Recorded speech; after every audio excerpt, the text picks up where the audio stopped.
Welcome to Cinema-Savants, your weekly dose of movie news, movie reviews, and the occasional rumor. With your hosts, Todd Vandenberg and Rob Steele. And coming up in this week's show, Tom Hardy gets cut down. Constantine makes a pretty good impression.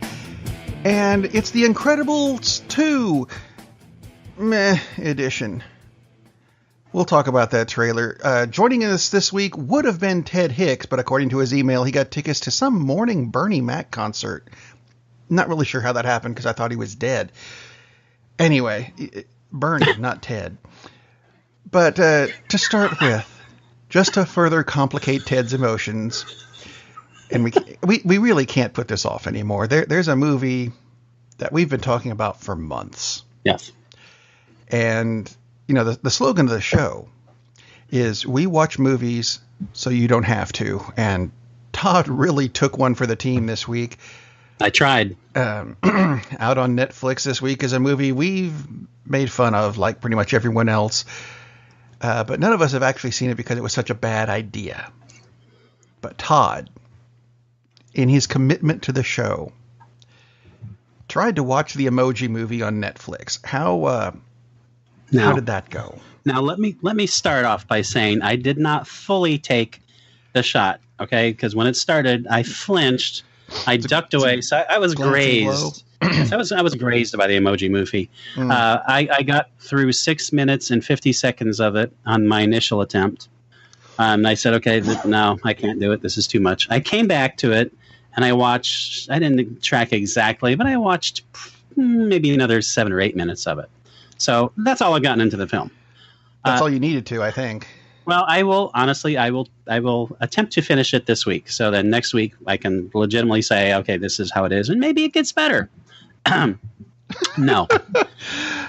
Funniest thing ever said on the show. Yeah, you know when I talked about The Boss Baby, I think a couple of weeks ago, because the previews, the trailers looked awful, and I watched it and I actually thought, hey, this is actually a pretty good film. I mean, this is, I don't see how it would be one of the best animated films of the year unless they were literally only 3 animated films, and there weren't.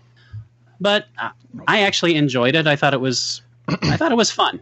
And I think it's Boss Baby he's referring to, not Boss Baby. Yeah, the trailers are like play up the worst aspect of the movie. There's actually some creativity to the animation. Actually has an interesting plot. Actually has some legit feel good moments. Has a nice message. I think it's a really good kids movie. It's not great, but it's good. Again, that's Boss Baby. Please do not think that's the Emoji Movie. Maybe after the first 15 minutes or so, the Emoji Movie gets better. Kind of doubt it. It's there's just nothing there. It's just the most crass, lowest level humor possible. You know, a semicolon, an emoji for a semicolon falls down as, oh, I hurt my colon. That's the level of humor in the Emoji Movie. The basic premise is there's a family of meh emojis, and the child wants to be happy and joyful and express all of his emotions. He's only supposed to express meh. And he blows his big chance. And this, again, is in the first 15 minutes. And they throw him out of the box on the phone. It's not funny. It has bright colors, so I guess if you have a 2-year-old that you want to keep entertained, you know, it'll be distracting. But yeah, it has all the emotional depth and content of emojis. You could put it on the TV and change the soundtrack. Have your sound coming from somewhere else. It's not good to keep the 2-year-old occupied. I've seen worse movies, but yeah, the fact that the Saudis chose this as their headline film to relaunch the first public showings in movie theaters in 25 years, and they chose this. Oh my God. And Captain Underpants, so throw that in there too. Wow. But, well, of all the family-friendly movies they could have picked, and they chose this. Holy crap. That's awful. Played by Patrick Stewart. Oh Lord, yeah. That Please do not subject your children to the Emoji Movie. I mean, yeah, will it keep them entertained if they're, like I said, 2 or 3? Probably. If they're a little older, maybe. But there are so many movies that actually have something to them for your kids for your kids to watch. So, yeah, it's a pretty awful movie. Do not watch it. Let's move on to something that we've been talking about for months and is out now. Not on Netflix. It's in a theater. Supposed to be a very good movie. Supposed to be groundbreaking in several areas. And if the box office is any indication, I think it did. The Marvel's Black Panther movie started off with an opening day total of $75.8 million. That's really impressive. It's headed toward a $210 million 4-day debut with the holiday. It's got an A+ score from CinemaScore. Rotten Tomatoes has been kind of corrupted by people going, no, there's black people in it, vote it down. Shoot them if you find out who. I'm kidding, kind of. Unfortunately, only one of us got to see it this weekend because, damn you, flu epidemic. So, Todd, how was the Black Panther movie? I liked it a little bit. That's what I passed on to our friend of the show, Ted. And Ted got to see it this weekend, and he sent back when I asked him, how did you like it? He said, I liked it a little bit. I am very interested to hear what Ted has. Hopefully he will talk about it on his show tonight. I'm assuming he has his show, Late Night Parents, tonight. We'll find out. He is at church because he actually is a good person, unlike us. So Ted's at church right now. I thought it was a Bernie Mac concert. I'm just going by the little picture he sent with the email. It probably is, and he lied to me about going to church. How awful. Anyway, and also, friend of the show, Lee, he is doing things with a friend. So again, how dare you? How dare you do things with friends instead of being on our show? But back to Black Panther. Black Panther's more important than that, damn it. Back to Black Panther. I don't know if it's my favorite Marvel movie ever. I don't think it is. But the fact that it's kind of in that ballpark, that says something, actually. It's better than most of the Marvel movies, and I like all the Marvel movies. I think the Marvel movie that most people would put on the bottom is Iron Man 2. I actually like that film quite a bit. This movie is great.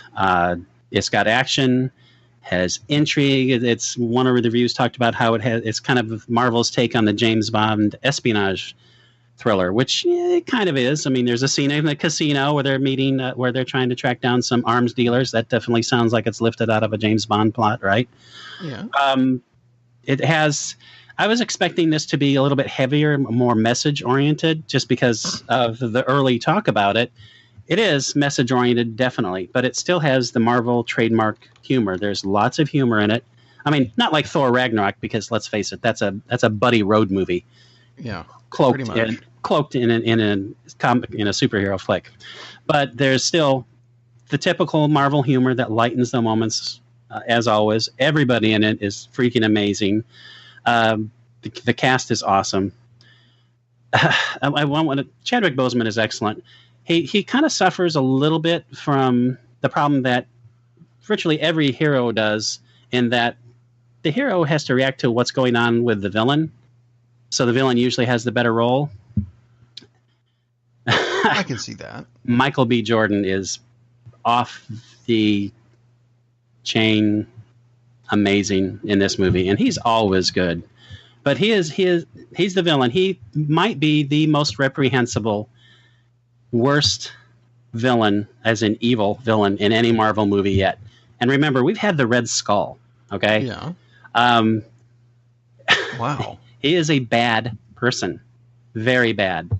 But because the script by Ryan Coogler, and I can't remember the co-writer, I apologize, we'll look it up before the end of the show, because the script actually deals in, if this is still based somewhat in grounded in reality, he has reasons for his actions. And they make sense. So he has real motivation. So in some ways you can see, is he evil, or is he just acting on the world as he perceives it? And again, the old line is that the best villains are the heroes of their own story. absolutely works for this. And because it's Michael B. Jordan, he still manages to flash a little bit of that charm, even though he does terrible things in this film. He's awesome. He is absolutely awesome in this role. If this doesn't lock him in as a major star, I can't imagine what it's going to take, because he is absolutely incredible in this movie. Could this be kind of an Oscar award-winning type of role, the way Heath Ledger did Joker? I think it should be. Seriously, because he is freaking great. You know, I mean, there are moments of empathy, and there are moments of warmth and charm, and yet he's not crazy like the Joker was. He is not at all crazy, and then in some ways that's what makes him so bad, because he is absolutely 100% sane, and he's still doing bad things, which makes him very interesting. Jordan's awesome. Again, Boseman is terrific.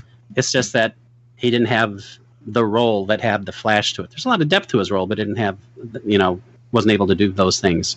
And I'm going to butcher her name, and I shouldn't, because she's one of the stars of The Walking Dead.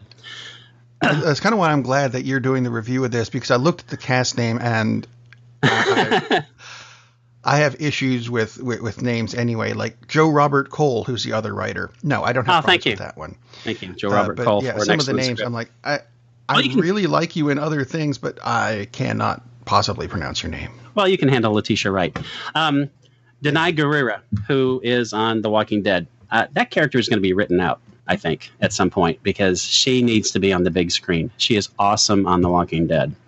But holy cow, man, you cannot not watch her when she is on the screen. She's, you know how some actors they're just magnetic. They've just got a presence. She's got it. She is incredible. She plays the general of Wakanda. If somehow you're not aware of the story, Black Panther is the king of this mythical country, which is a super technologically advanced country, because they are the entire world's source for vibranium. And if you don't know what vibranium is, why are you listening to us? So go away. No, don't go away. No, stay here. Learn. Stay and learn. Yes. Anyway, but she is the general of the forces. And one of the cool things the Black Panther does is, aside from holding up an African nation as the pinnacle of technology, which is pretty cool. And notice it's not African Americans, because they're not African American. They're Africans. They're Africans. But women have at the least, an equal standing in their society. If not more. I think it's more. Yeah, the general of their guard is a woman. His personal guard, the king of Wakanda, his personal guard, they're all women, and extremely kick-ass warriors. Kind of like maybe Amazons.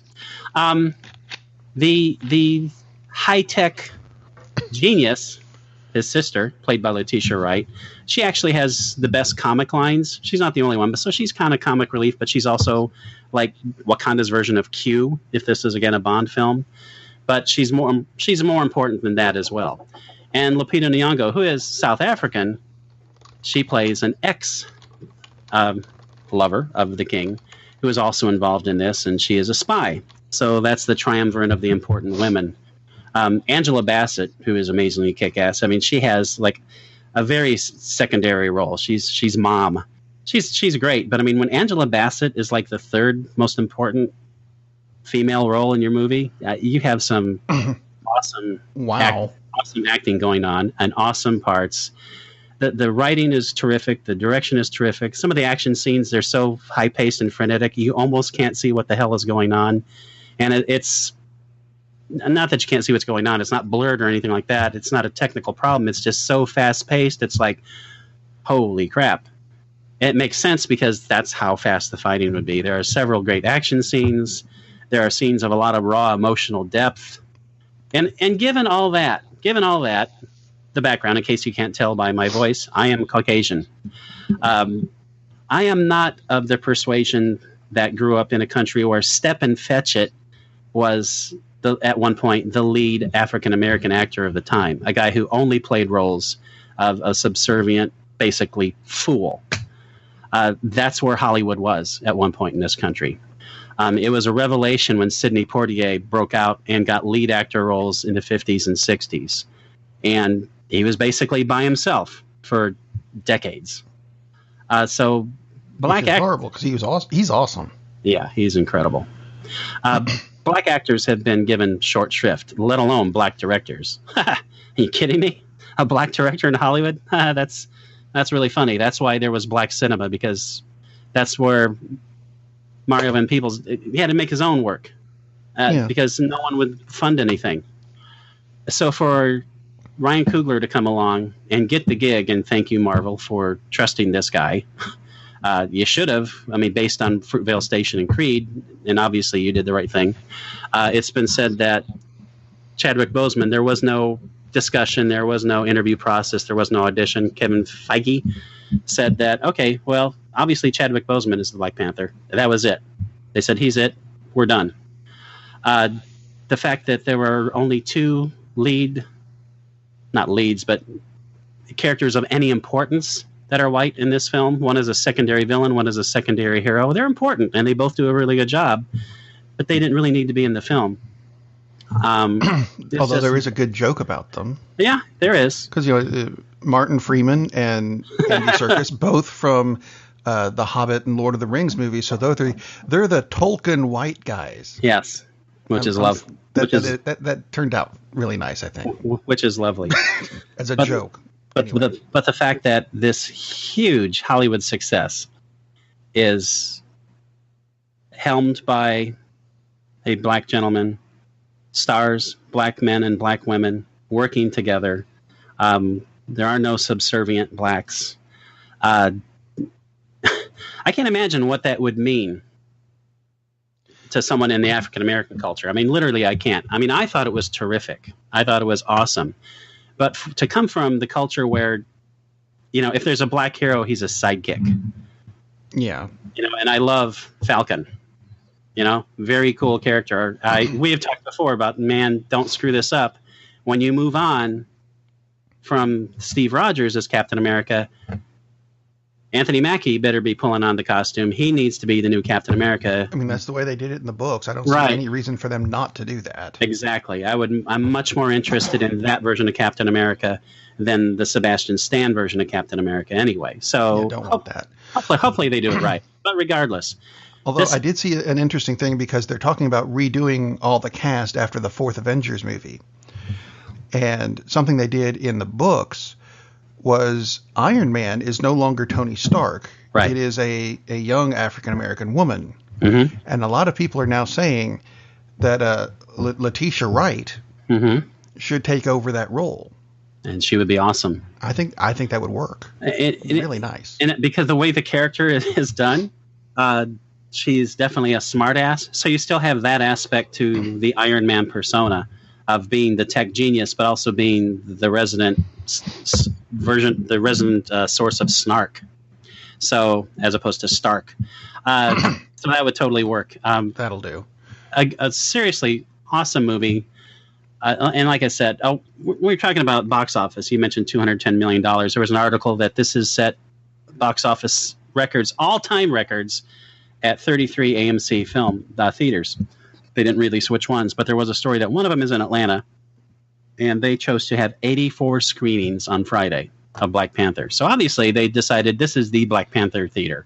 So however many screens they have, if they have 12 or 14, whatever, I'm sure every screening was of the Black Panther.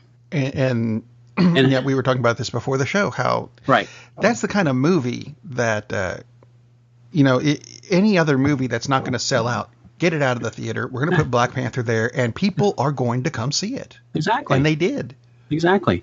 I had a long lunch this week on a Friday. I was lucky enough. Here's my shout out to Janice, our office manager, who gave me the extra hour for lunch so that I could go see Black Panther. So Janice, thank you very much. This review is sponsored by you.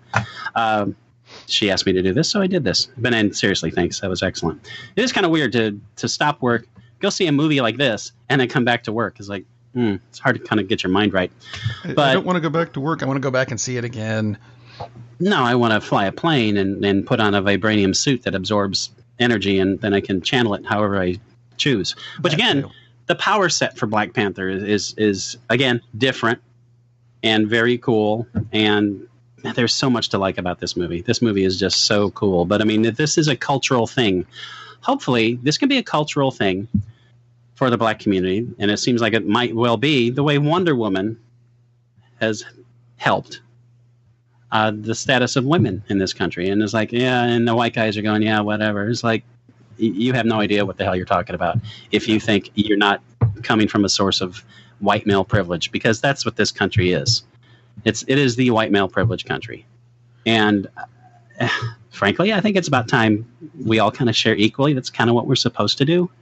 So something about that being in the Constitution. I'm yeah. not sure. So Black Panther it's a great movie, but hopefully this also is something of a cultural touchstone for people, and they realize, oh, you know what? Those countries over in Africa, they're not shitholes, as our president said. Yeah, Wakanda is a fictional country, but there were also many big tech hubs in various cities in Africa. So it's not like everyone is living in huts, Donald, you moron. So not sorry for the political bit, but that's probably why people need movies like Black Panther, because there are idiots out there who think things that they do. Meanwhile, in our lovely country, we have kids gunned down in schools, but we're the first world nation, right? So yeah. Mm-hmm. But we'll resolve it because we'll send out our thoughts and prayers. Anyway, Black Panther requires no thoughts and prayers. It just requires you to go see it because it is an excellent movie. It's fun. It's awesome. Has a great message. Doesn't pound you over the head with it at all. It's there for you to see. If you miss it, okay. You shouldn't, but again, it's not a message movie, but it's there if you just look. It's a super entertaining movie, and I really can't recommend it enough. I saw some stuff on this last night with, excuse me, an interview with Ryan Coogler about the casino scene. Mm-hmm. And there was a lot of stuff that, because they released that parts of that scene before the movie, and I saw it and I thought, that looks really cool. I need to see this. But apparently there's stuff I missed or would not have known. Like some of the costumes that the women wore in this. And I'm sorry, I don't know the characters' names because I haven't seen it yet. Damn it. Anyway, their costumes were 3D printed. Really? Which wow. Really? I would not have expected that. How cool. And then there's the colorization of the characters, because I know T'Challa is there wearing black. Right. Because he, Black Panther. The other two are wearing green and red, which are the colors of the United African flag. And I mean, I knew that. I just didn't put that together for this scene. Apparently the bad guy in the scene is Ulysses Claw, who's wearing blue, which represents colonization, which was not necessarily a good thing in Africa. So, I mean, that's not something I would have consciously picked up on. But that they would put in, he said there's lots of subconscious things they put like that through the movie, and that's cool that they put there's that much detail in it, I think. There is. There's so much to this movie. This is one of these movies that when you get it on digital or Blu-ray or however you get it, you're just going to be watching endlessly. I mean, it's just, God, this movie is just so awesome to watch, awesome to listen to. Didn't even talk about the soundtrack, which again, Kendrick Lamar, it sounds different from any other superhero movie you've seen. And again, this is not the first black superhero to be on screen. I mean, Wesley Snipes did this how many years ago? Blade was forever ago. 20? So this is a long time ago, but this is at a completely different level. Holy cow, Blade was 20 years ago. That's what I was thinking. So I knew it was coming up, but I didn't realize it. I really did not realize it was that far back. Yeah, but man, this movie looks great, and as you were saying, it looks the way it looks for a reason. I mean, everything in this movie has a purpose. Again, just such a good movie, and for a large segment of the populace, by which I mean really any minority, women, because women have as prominent a role in this practically as in Wonder Woman. God, what a movie. A very, very cool movie. Absolutely need to see. And again, Danai Gurira is like you're no longer on TV. I mean, God, I love you on The Walking Dead, but you belong on the big screen. Man, she's just like, she is a freaking superstar. So is this better than, let's say, some of the Star Wars movies? Are you kidding me? Is it better than some of the Star Wars movies? That's as close to a segue as I can get to the next story. Yeah. It's a lot better than almost all of the Star Wars movies. So anyway. But you see, the Star Wars story I have this week involves royalty. I like it. Ah, see, there we go. One of the things that came out before The Last Jedi was the story. What I guess it's a sub thing where they have famous people playing stormtroopers, but you can't tell because they're wearing the armor. Huh? So what's the point in saying, hey, look, that's somebody famous in that armor? Well, I can't tell. He's wearing the armor. Anyway, there was a scene with John Boyega, who is supposed to be in the movie, being escorted by Prince William, Prince Harry, and Tom Hardy, all in stormtrooper armor. And this scene was cut because of height issues, which this is going to go backwards from the "aren't you a little short to be a stormtrooper" thing, because Prince William is 6'3", Prince Harry is 6'1", Boyega and Tom Hardy, and I did not realize this, are both 5'9". Really? So, bit of a height discrepancy between William and Hardy. Interesting. And they said that they filmed it and everything, and then they looked at it and went, "Those guys are a bit the height thing is a bit weird because the stormtroopers are all supposed to be uniform, and these are most definitely not." Exactly. Although, and this is sad news that I found just before the show. There's going back to the original Star Wars, British actor Michael Leader, who was actually popular on the show EastEnders, but I've never watched that because it's a BBC soap opera. He was in the original Star Wars. He was the stormtrooper that clunked his head walking through a door. All right. If you've ever seen... I recall the scene, actually. The stormtroopers come in and find R2 and 3PO in the control room doing stuff, and there's one stormtrooper on the right side of the screen who tries to walk under the door that just raised, and there's a sound effect that I thought was just random sound effect. No, it's him bonking his head on the door.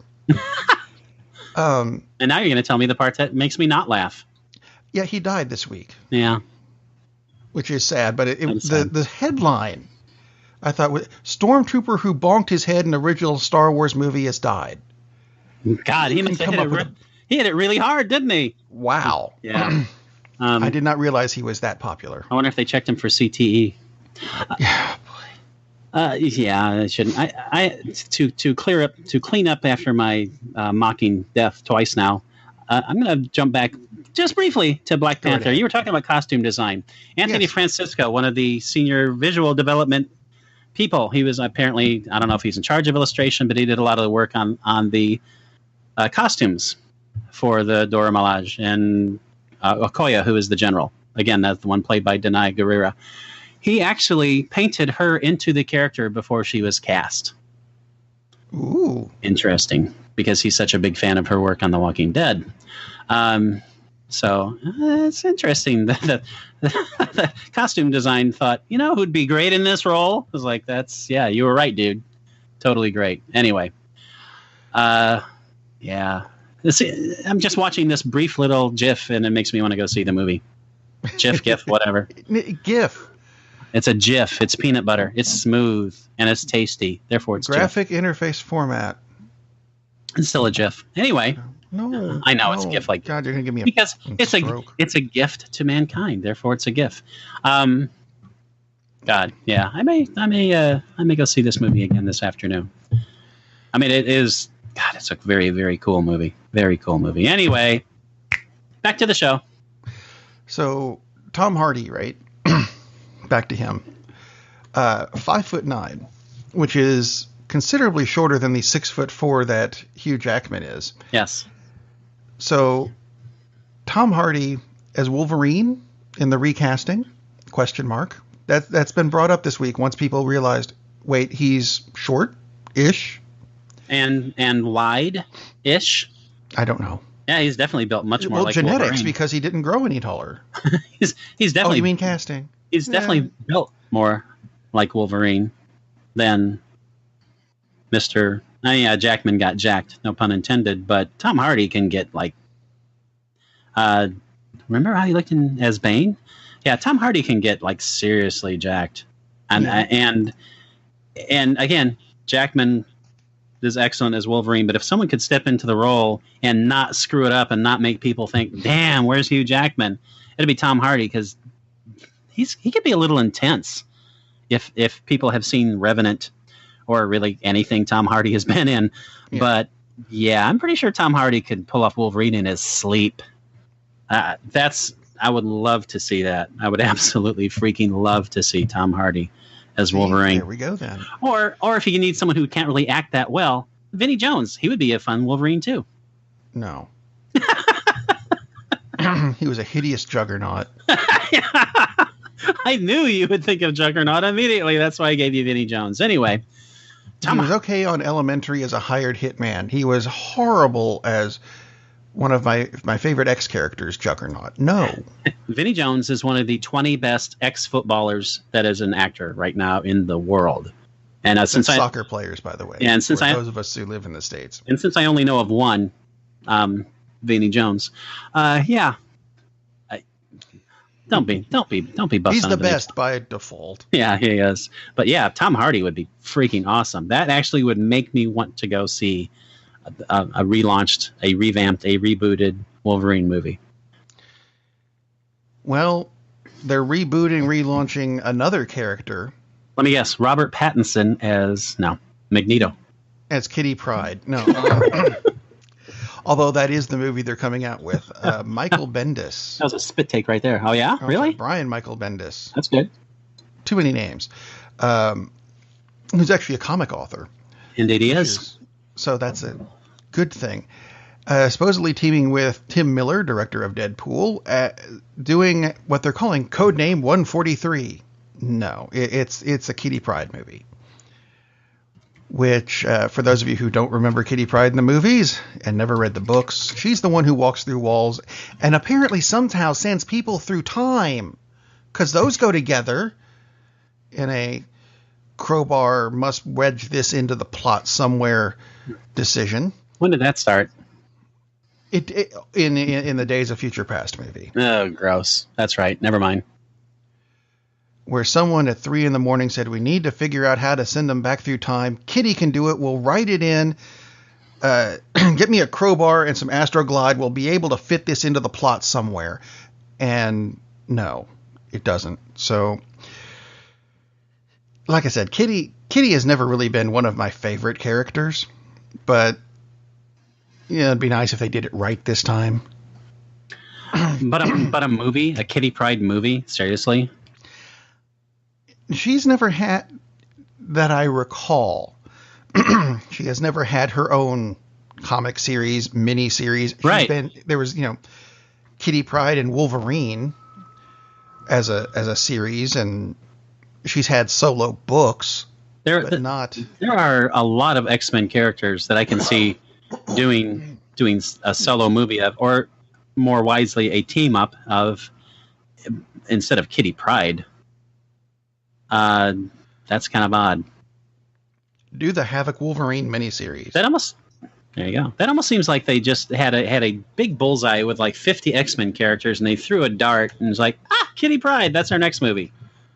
It's just so random. It really is. Unless they do it as a young adult style thing, which is still random and sucky. That's what the New Mutants movie is supposed to be about. Yeah, exactly. Which also random and sucky.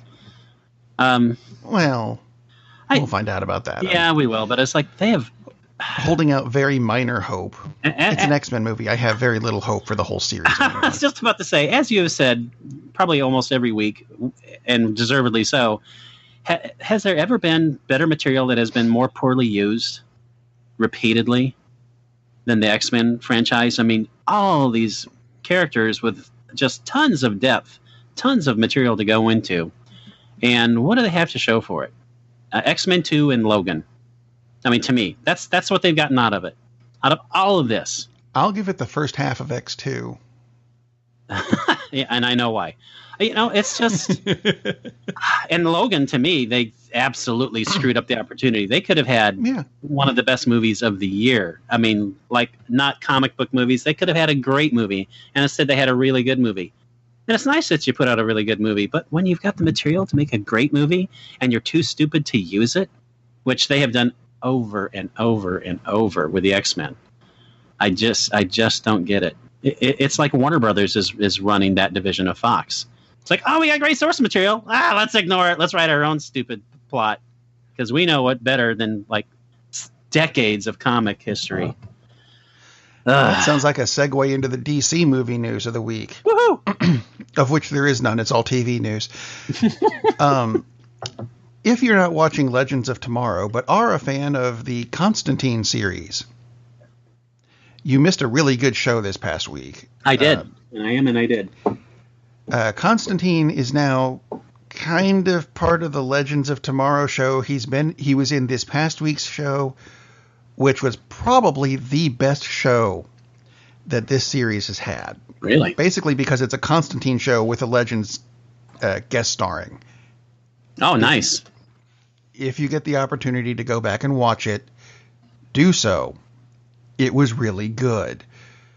He'll be back on the 19th of March for another episode and again in the season finale. Same actor?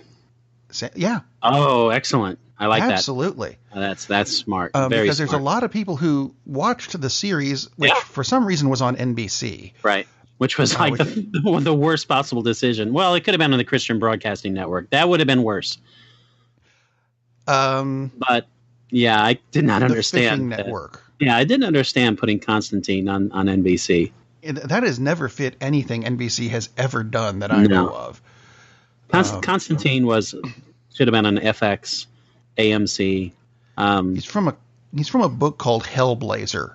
Should have been that fits. Should have been on Netflix as an original series. I mean, lots of places it should have been other than NBC. So absolutely. So there are a lot of people who said keep the series going, and they didn't. Right. And there's still a put, even though this show went off the air, 4 or 5 years ago now? I think so. There are a lot of people who still are like, bring it back on the CW. You're doing how many other shows? Bring this back. Right. And I think the way that they did this last Legends episode, because it was Constantine guest starring everybody else. Mm-hmm. I think it might be them testing the waters to see if it's feasible to bring it back. Oh, that would be great. That would be great. I would love that. Yeah, it would be awesome. Keep obviously keep the actor, but keep the showrunners.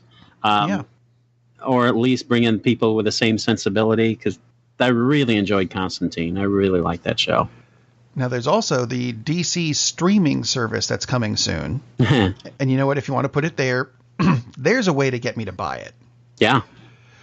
To go along with Young Justice Season 3, which is long overdue. That's one of my top shows that was canceled before it actually ended.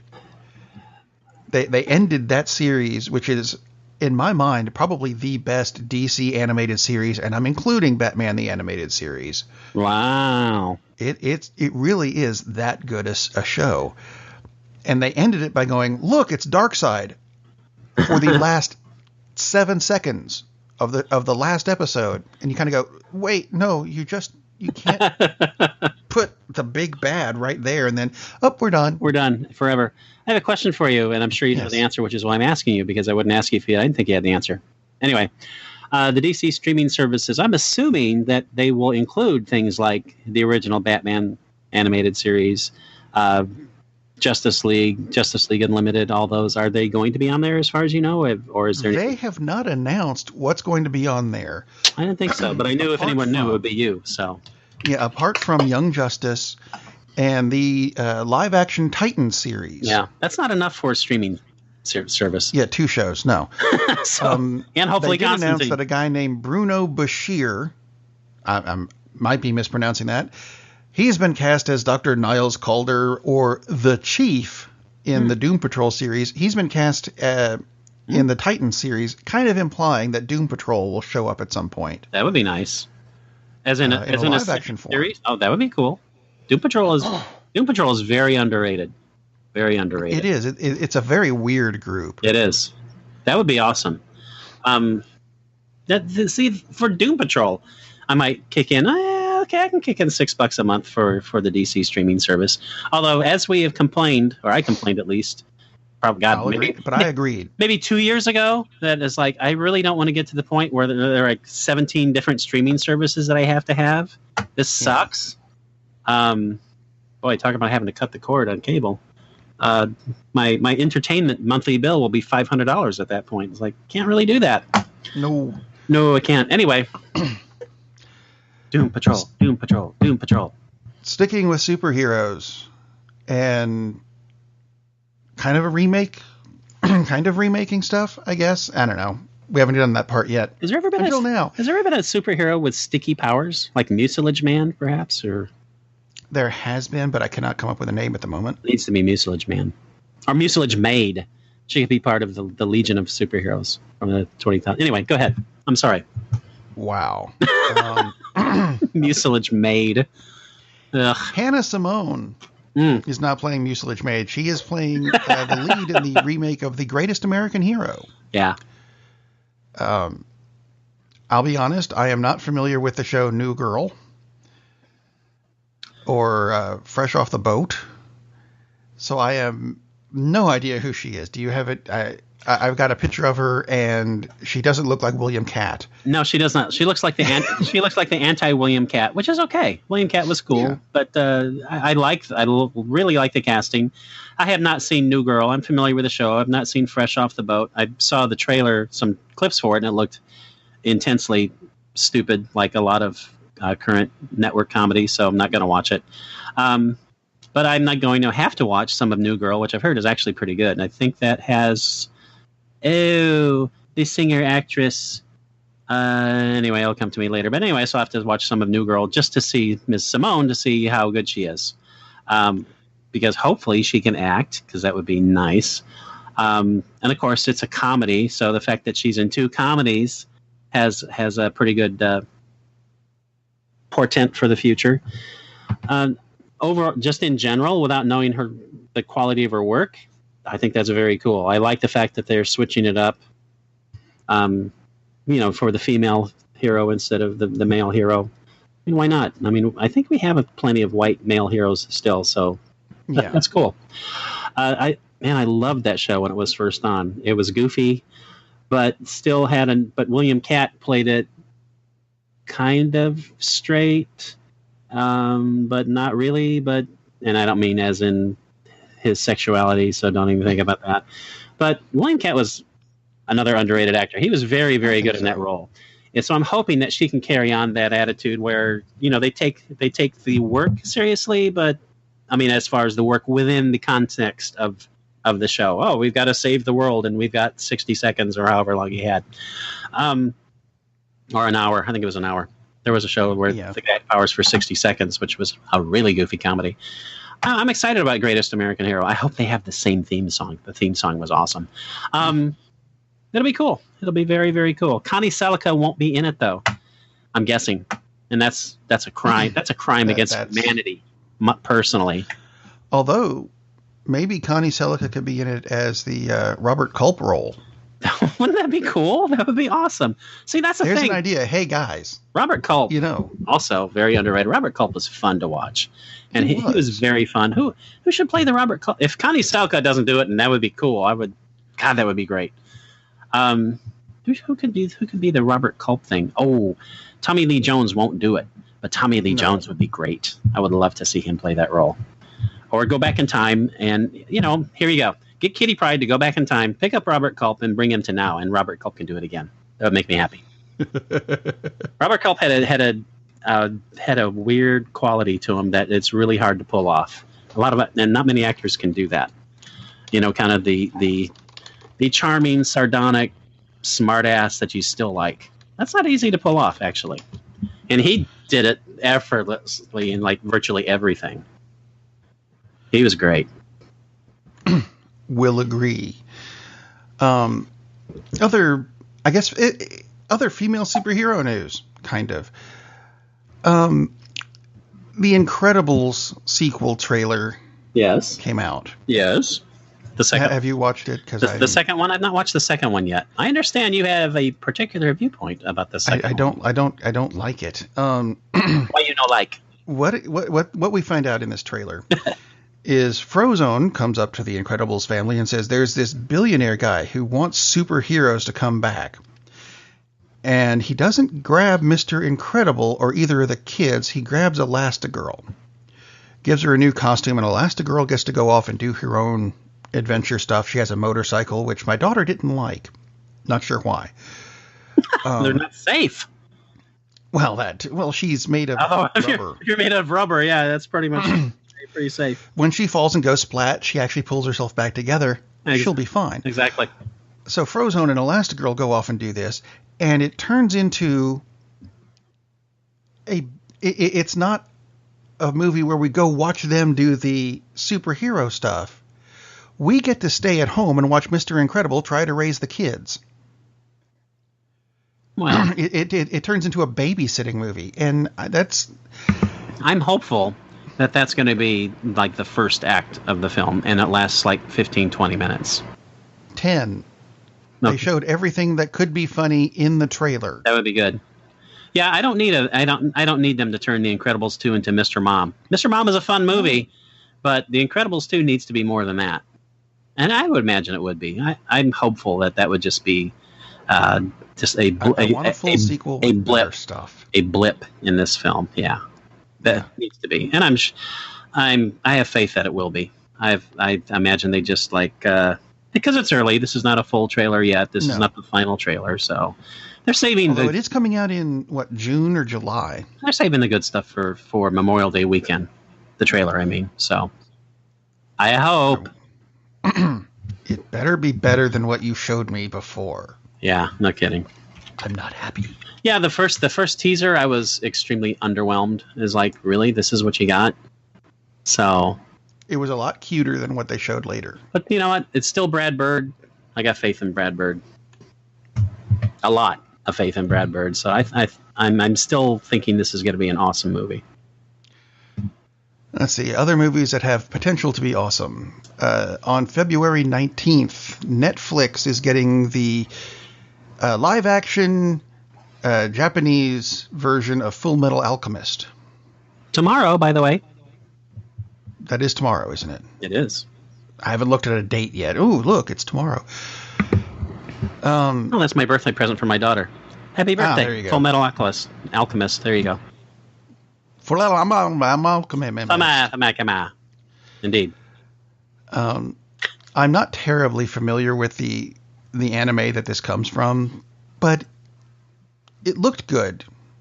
I'll get my daughter to watch it because she's more familiar with it, and I'll get her on the show next week to give a review. She won't do it. She won't do it. Tease. You're such a tease. I am. Instead, though, speaking of subtitles, see, Lee should be here. He should be for here. This because he loves foreign movies, and I may start a new segment. I watched a foreign movie this week. And I lived. Well, no, it was a movie that was recommended to me by Bill from The Witching Hour. He watched it and said this was really good. And it was, but it was very, very weird. It was a movie called Chronicles of the Ghostly Tribe, which was a Chinese movie and subtitled. I don't think there is an English soundtrack for this. And what I'm going to say about this movie is, wow. I spent most of the movie wondering what the hell is going on.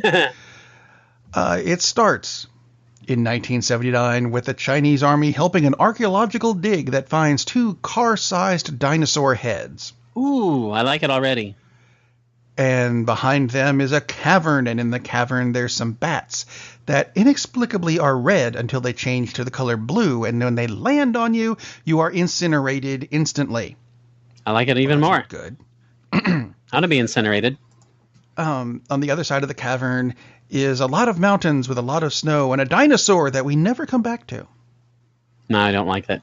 They just, doing one of those flying over the mountains things, and is that a dinosaur over there? And it looks at the screen and goes, roar, and we never really come back to it. But the army is moving through, and then there's an avalanche, which should have killed everyone, but it didn't kill our main character, a nurse. What shouldn't? The nurse's dad, who is the professor of the whole trip, who is the only one who knows what's going on, and George from Ong Bak. Really? All right. Okay. Then they find another cave in which they find the demon's pagoda, or pagoda. It's a building. And the only people who can enter it are our main character and the nurse. It's their love shack.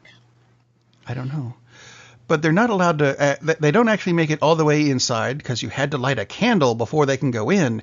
But George thinks it's a bad idea, and he puts out the candle, and like 8 fire bats land on him and incinerate him. Okay. Ouch. Now, see, none of this is really spoilers because it takes place in the first 20 to 30 minutes of the movie. Nice. After that, it gets weird. It's worth watching because there are explanations for almost everything. Eventually, except the close-up of the dinosaur. I still didn't get that part. It's a 2-hour movie. It's subtitled. There are elements of Stargate and Doctor Strange and Underworld.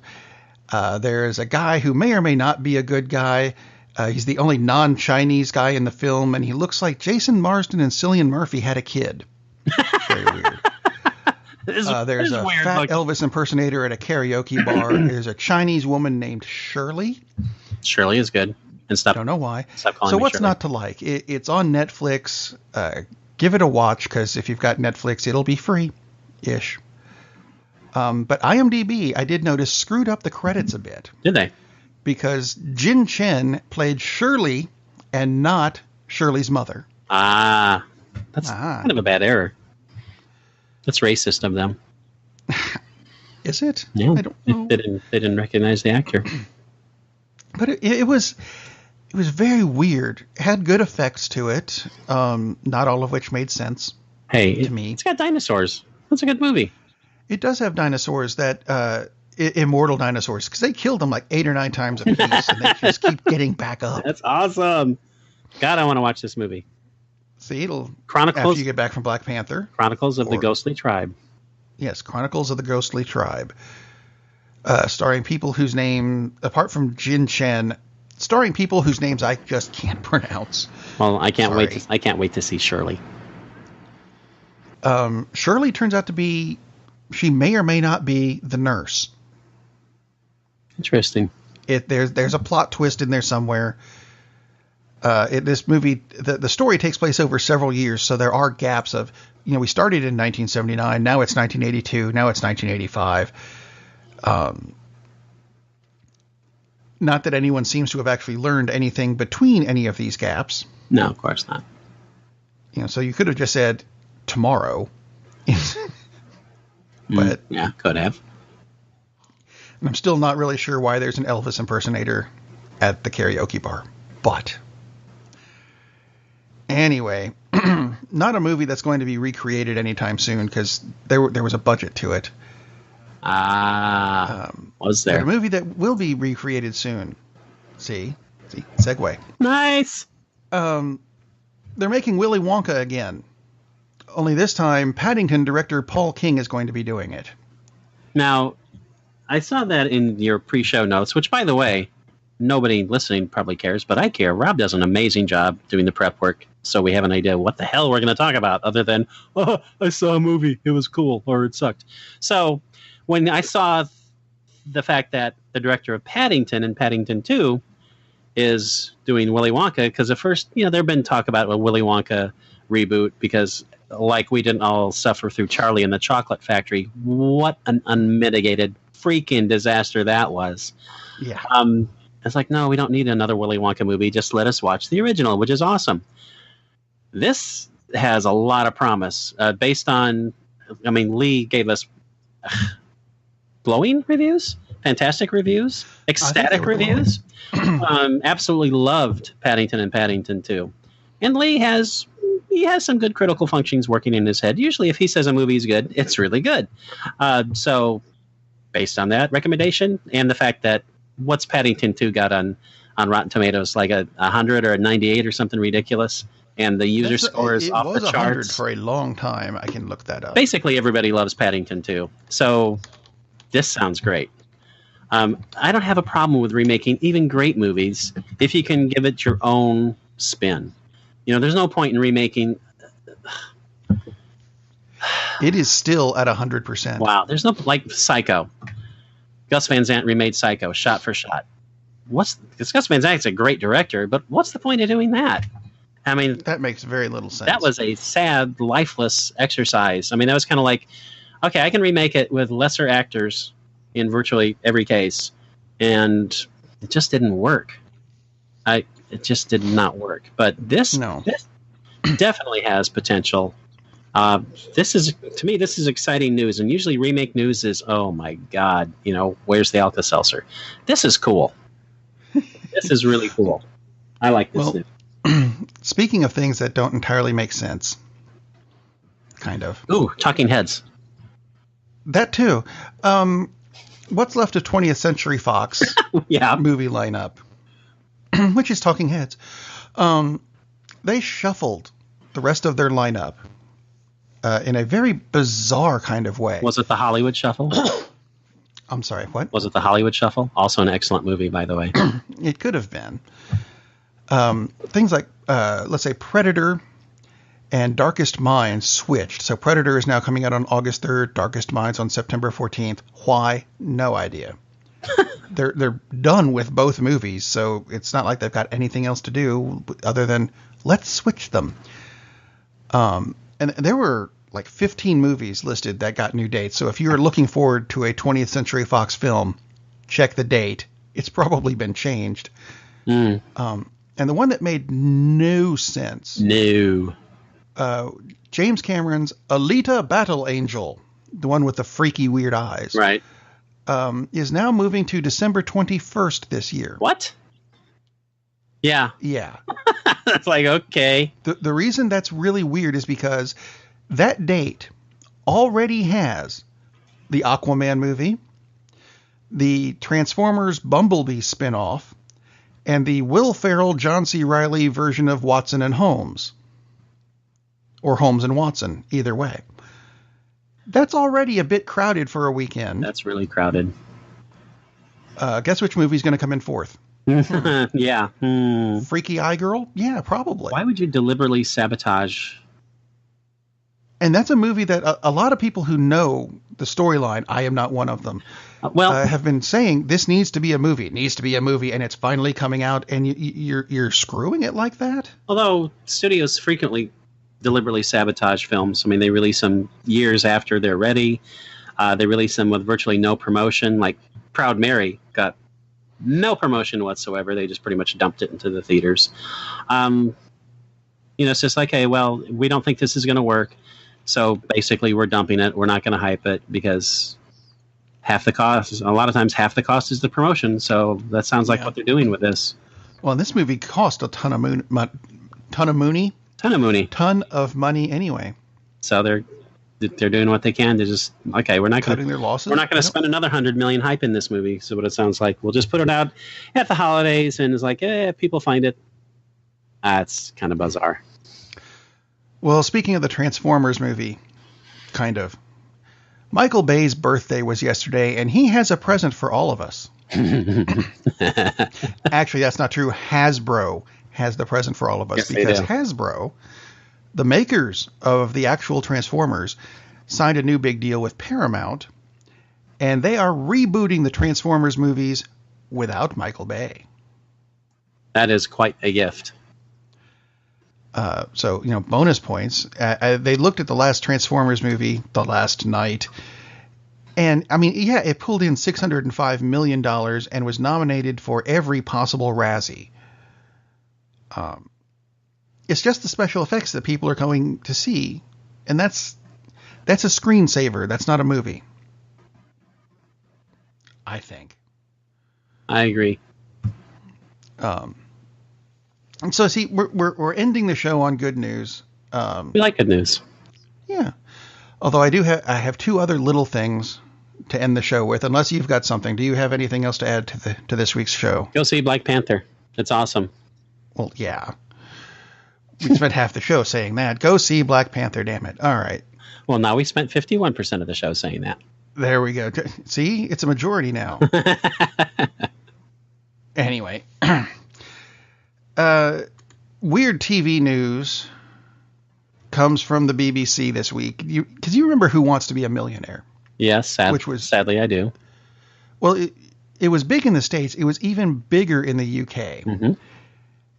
Because it just went off the air like 4 years ago there. I mean, it's been off the air here, what, a decade? At least, thankfully. It was just 4 years ago they ended it there. And they're bringing it back. But this time with a new host. Ooh. Zombie Howard Cosell. He would be awesome. You're not that far off. Jeremy Clarkson is going to be hosting Who Wants to Be a Millionaire. Really? He of Top Gear and Grand Tour fame. Yeah. This is the guy who was fired from the BBC for punching a director in the face. This ought to be interesting. Yeah, that makes sense.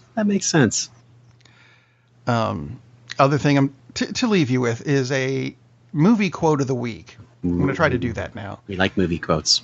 Best quote. And as far as I'm concerned, this week's quote comes from Bill Maher, who said of the movie The Shape of Water, the movie is about a cleaning woman at a secret government lab who takes the creature from the Black Lagoon home and bangs it in the bathtub. If that's not workplace sex, then it's certainly stealing office supplies. You know what? That's a great quote. I think that's a great place to end the show. It's a perfect synopsis, Mr. Maher. That's exactly what the movie is. Absolutely. So if you enjoyed the show, subscribe to the show on iTunes or the Google Play Store or YouTube or wherever. Check out our website, cinema-savants.com. And we'll be back next week, possibly with more people. Who knows? Captain, we're losing power in the warp engines. I think we should be leaving now. I'm going to go home and sleep with my wife. And on that unusually harmonious bombshell, it is time to end. I am very disappointed! Man, we have a weird job. It's shameful, but, it's a living. And like that, he's gone. Darn, that's the end.